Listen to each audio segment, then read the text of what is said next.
Не само в България, а в целия свят. Всеки човек се сравнява с този, който е по-добър от него. Тук идваме Въпросът е да не го хейтваш. към третата бариера. Че българин смята, че не трябва да се конкурираш с другите.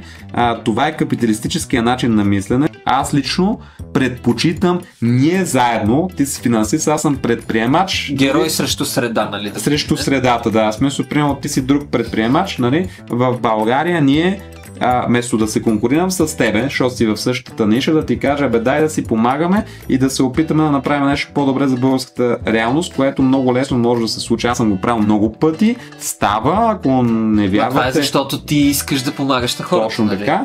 И не искам да съм в постоянно някаква луда надпревара и да се опитвам да ощетявам, вместо да взема повече и да сключат тези договори на сътрудничество.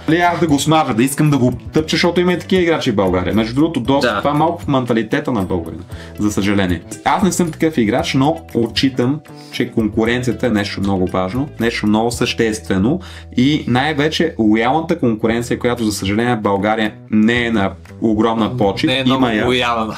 Има я. Тук там се случва.